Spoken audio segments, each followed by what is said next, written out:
Assalamualaikum warahmatullahi wabarakatuh. Perkenalkan, saya Bella Febiana. Di sini saya akan melakukan ujian post kompren dari laporan pendahuluan dari penyakit stroke non hemoragik. Nah, stroke non hemoragik itu sendiri adalah cedera pada otak yang berkaitan dengan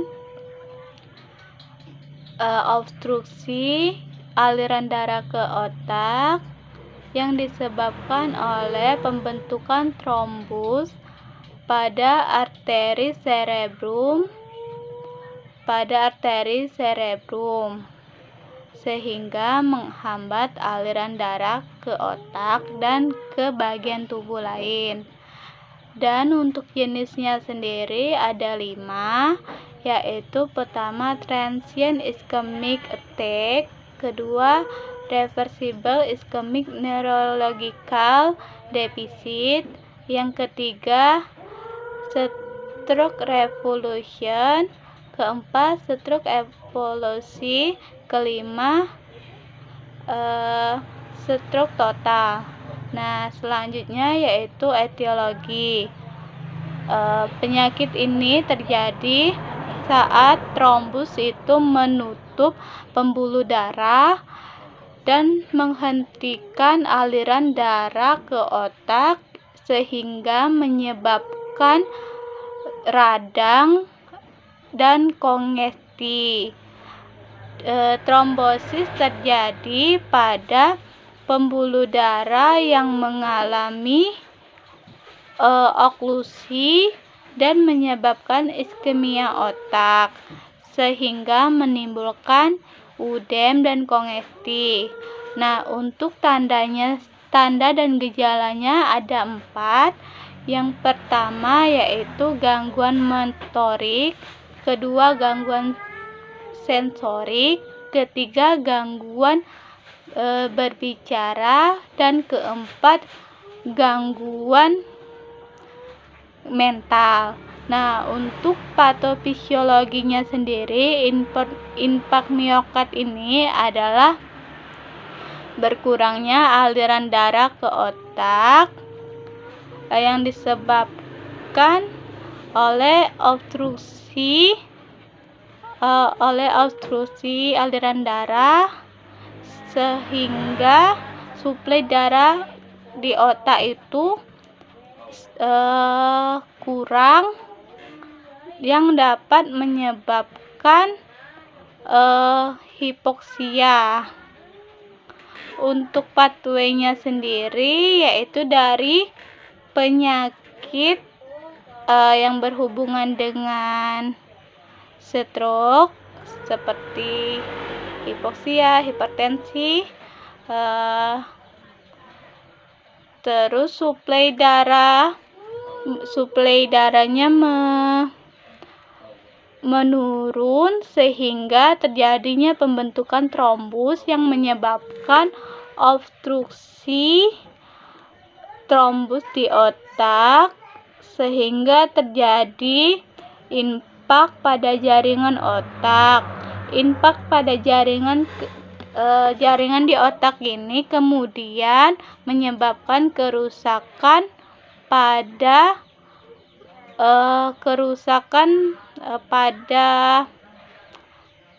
imobilitas dan kelemahan nervus. Nah, pada kelemahan nervus ini sehingga menyebabkan perfusi jaringan cerebral menyebabkan ketidakefektifan perfusi jaringan cerebral. Dari kerusakan nervus juga menyebabkan gangguan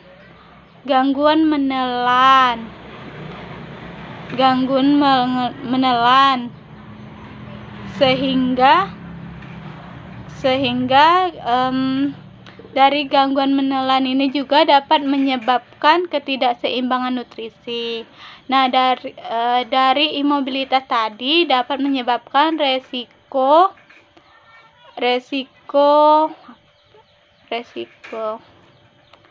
resiko kerusakan integritas kulit, dan defisit perawatan diri. Selanjutnya, pemeriksaan penunjang. Untuk penyakit stroke non-hemoragi ini, pemeriksaan penunjang yang biasa dilakukan yaitu EEG,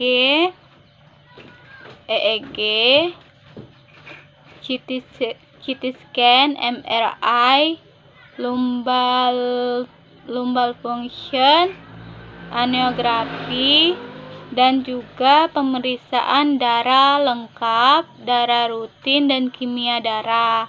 Dan untuk penata laksanaannya sendiri, biasanya pasien dengan stroke non-hemoragik ini dilakukan pemberian pemasangan oksigen dengan ventilasi. Sudah itu memantau jantung dengan pemasangan EKG.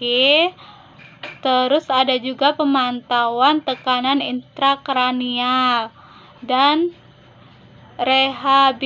rehabilitasi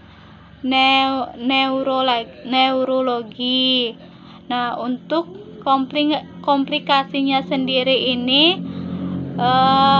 ada paralisis, epilepsi, sakit kepala, dan hidrosefalus.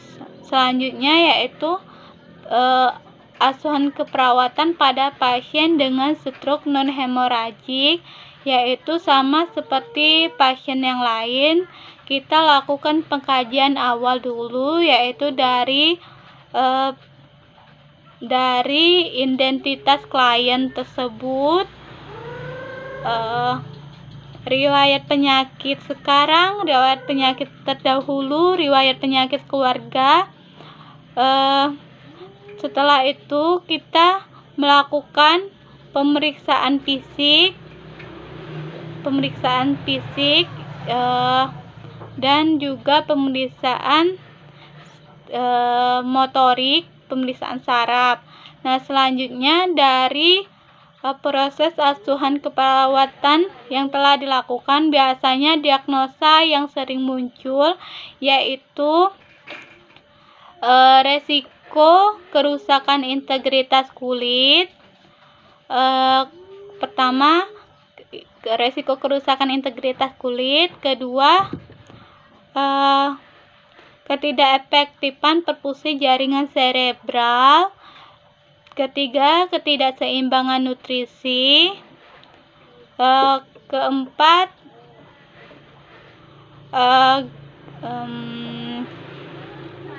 gangguan menelan. Juga bisa terjadi gangguan mobilitas fisik. Nah, mungkin itulah hasil post-test yang saya lakukan. Saya ucapkan wabillahi wa taufiq hidayah. Wassalamualaikum warahmatullahi wabarakatuh.